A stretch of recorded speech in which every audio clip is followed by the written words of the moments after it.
What's up, pilots? It's Infamous, and we are here today with a viewer-requested review of all of the flankers that we find here in MetalStorm.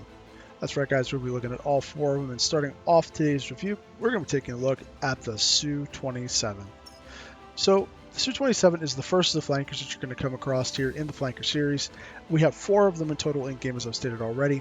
And this one is going to feature a 4-4 loadout as far as the missiles go. We have 4 IR missiles, and we have 4 medium range manually guided missiles. And we have a standard flanker cannon as far as armament goes. This is a standard cannon you're going to find on all the flankers, even including the Su-34 fullback. Has the same cannon as the flankers do. It's a good cannon. Very reliable, great armor penetration as far as medium goes, as far as the accuracy of it, range it has. It's a pretty good cannon. Obviously not as good as like something like the Vigan or the as far as like armor penetration of the Vigan and stuff goes, but it does do its job well. Now, talking about the special ability, we have a damage control, which also gives back HP, and this is really good. In fact, this makes this plane, I think, very unique as far as the flankers go, and makes this thing rather good for brawling. Not only just brawling, but being able to take a licking and keep on kicking. I mean, this thing is just, it's a bear to deal with as far as a heavy fighter goes. And let's look at some of the stats of the plane here. We got some decent hit points at 268. Decent top speed of 870, a mediocre acceleration of 131. That's not horrifying, as you're going to see here in just a minute, but that's not the best ever, right? It could be better. It could be 147, similar to like the F-15 as far as its acceleration goes. That would be preferable on the flankers, but it's not. It's 131, so it's workable. 35 degrees per second turn rate. That is nothing to sneeze at. That is a decent turn rate, in fact, with a 525 ideal turning speed and an afterburner fuel time of 15 seconds. Now that's a decent afterburner fuel time. It's good. And the ideal turning speed, while high, and that is high turning speed, that means you got to sustain that speed to turn well. With a 131 feet per second acceleration, I hate to tell you, you're not keeping that speed up for long. You're going to blow through that afterburner fuel quick. That fuel time, quick. I'm just saying, that's going to be gone. 1 to 2 turns maximum, and you're pretty much just not going to be turning anymore. I mean, you're going to be way underneath the 35 degrees a second turn rate. So yeah, as far as the flankers go, you're going to find that's a very common theme with your flankers. But the aircraft overall does seem to do rather well. Like I said, it's probably one of the better flankers in my eyes. It's got a very balanced loadout. I tend to like this plane a lot. It handles well.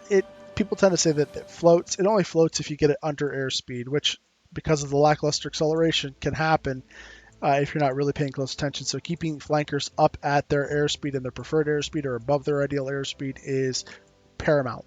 If you don't do that, you're going to find yourself floating a lot, and that is a problem. So on to the next flanker, which will be the Su-30 strike flanker.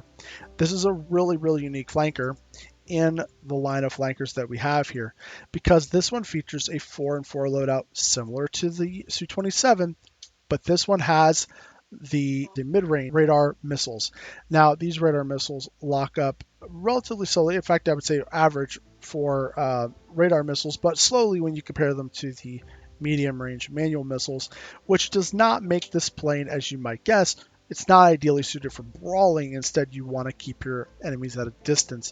And if I had to relate this plane's playstyle to anything at all, it would really be something like the Tomcat. You want to keep your enemies at range to start, and then if you have to move in, to say like to reload ammo or something like that, you would take your IR missiles then and go in, look for ammo, get your ammo, which would be your radar missiles again, go back out to some range, try to extend away a little bit if you can, turn around and come back and fire those, and then move in with your IR missiles to finish up, and then rinse, repeat. Same thing. As far as this go, you're going to notice right away the acceleration is abysmal at 114 feet per second. That is a shame. Why this thing has such horrible power to weight, I have no idea, but it does. It is really, really bad. But you will see a similar 870 mile per hour top speed, 253 hit points. This is lower than that of the Su-27, uh, which would also tell you and indicate that you're not supposed to be getting really, really close when you have low hit points. It's a pretty good indicator. Hey, don't get that close to people, right? You're going to die quickly. Not that much less, but less, right?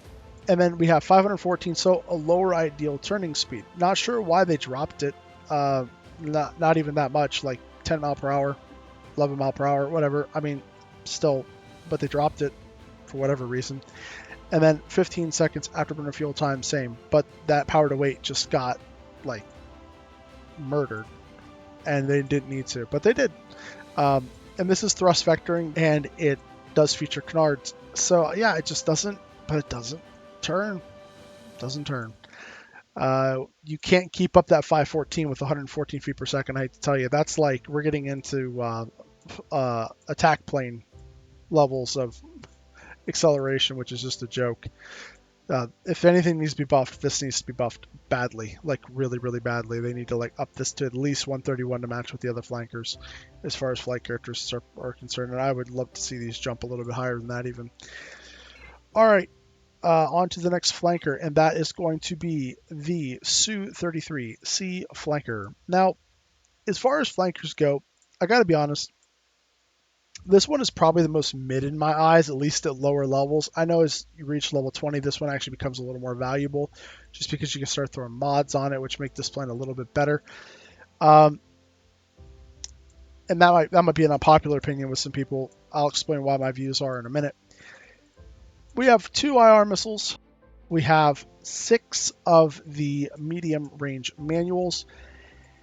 And these are good, but the reason why I don't really like having 6 of them, and I prefer more of the 4-on-4 loadout that the Su-27 carries, is because your enemies aren't going to be at long range very long. You spend maybe the first 10 to 30 seconds at range when you spawn in, and then you get close. And when you get close, the IR missiles become a little bit better. You don't have to hold locks. You need to be turning and looking for gun solutions, which are faster kills anyway. And you don't have, and people can't flare your bullets, right? Missiles aren't reliable due to the fact of flaring. Well, these are okay only if you can get the locks on it, but these have smaller lock rings. They don't have the same size lock rings that you have with the you have a 5-degree lock angle versus the 7-degree lock angle that you have with the IRs, which is a big deal. So moving in close with them doesn't really work out unless people are like right smack dab in front of you, which makes this plane awkward when you really get into a brawling situation. But if people are in front of you, this thing actually does become quite lethal, and it can lock up and kill people relatively quickly. It is featuring the same flanker gun, though. That is, like I said, you are going to see that as a feature of all the flankers. And it still performs relatively well, but we see some common features that we found on the Su-30, and that is that abysmal acceleration of 114 feet per second, 35 degrees a second turn rate, 525 ideal turning speed this time, which, why did they raise it? I don't understand. Again, this, by the way, is not thrust vectoring, but it still holds the same canards as the other Su-30 did. 15 seconds fuel time, 236 hit points. Granted, this is level 10. 870 miles per hour top speed. But like these numbers just don't add up, man. I honestly, I don't even know. So I'm not going to try to speculate on this, but this acceleration, just no, please don't. Like, up this. That's just horrible. So yeah, at lower level, this flanker's okay. It does allow you, if you are able to keep people out at range, you are able to launch multiple missiles at a target at long range. Just understand, though, that if they're at far enough ranges between you locking, shooting, then launching another one after you shot the first one and it passes them, like that amount of time, depending on how far away they are, they'll have time to reload their flares, which means you're going to be launching a lot of missiles at the same aircraft. It's just, give me the Su-30 at that point, right? The Su-30 is just better at that rate, because I can stay back, I can just lock launch, and I don't have to hold a lock, if I'm going to be doing that kind of play style. So the C flanker needs to get up close and personal, and you just gotta lock and launch quick, and just hope they hit. Like, because you won't be able to hold lock very long. You'll be turning and you'll be fighting. It's just the way this plane kind of plays. It is good. It is a good flanker. I still recommend getting it because the playstyle is pretty good. Air superiority, this plane seems to be the strongest in. Su-30, I really like it in air superiority. Su-27 plays pretty good on TDM and air sup. It doesn't really seem to care which. TDM though, like all the flankers are good in both modes. So honestly, Su-30 though, I really kind of only prefer in air superiority though, if I'm being honest. But last but not least, we come to what in my opinion is the Cadillac of the flankers, and that is the Su-35 Super Flanker.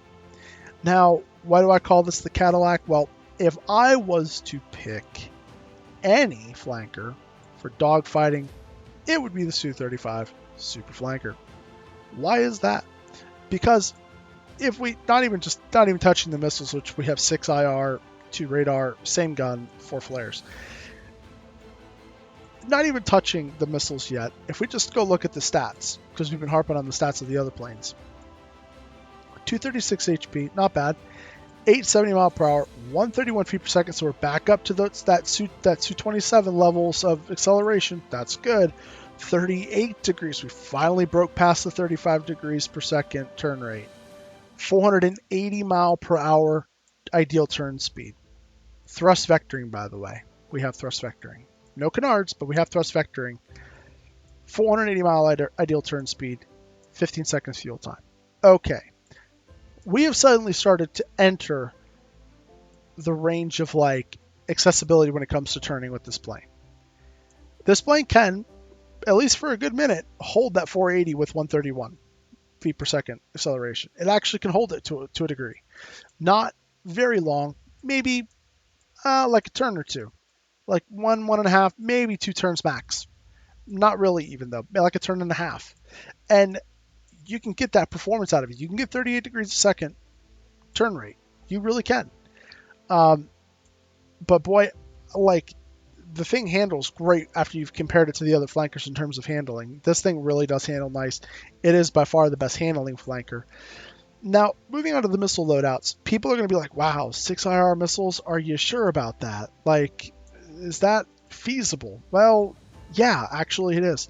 The thing is, most maps, the way they're set up, it's to create conflict points. And I won't get into a lot of detail on that. But essentially, the maps are made to make both teams clash somewhere and clash in close quarters combat. They're not made to really set you up to spam long-range missiles at each other for extended periods of time, unlike, unless it's like Crucible, right? But you still can get in around the volcano and get close. You have 2 medium-range radar missiles that you can launch at separate targets, same target, whatever, in rapid succession. All of these missiles are fire and forgets, by the way. That's important. You don't have to hold lock on any of these for them to find their targets. Very important. 2 missiles will keep people busy or send them defensive or whatever, or make them flare, whatever you need.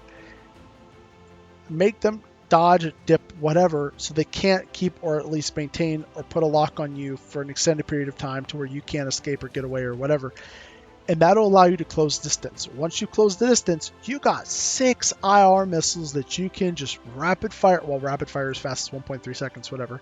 But basically, fire over and over and over again at someone until they die.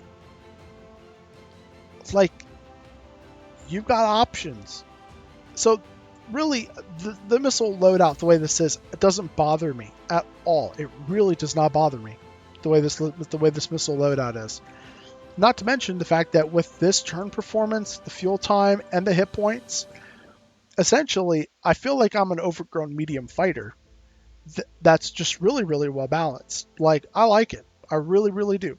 Now, the special, gun cooling. I mean, not the most, like, for a flanker gun, I don't really suffer with a gun cooling issue unless I'm, like, on an attack plane, which then that might come in handy. But hey, like, I don't care. This plane was already good. The ability is kind of icing on cake. So Yeah, I like it. I really, really do. By the way, I don't think I mentioned it, but on the Su-33 you get rapid fuel. So yeah, I mean fuel for 8 seconds, or I'm sorry, 4 seconds plus 8% fuel.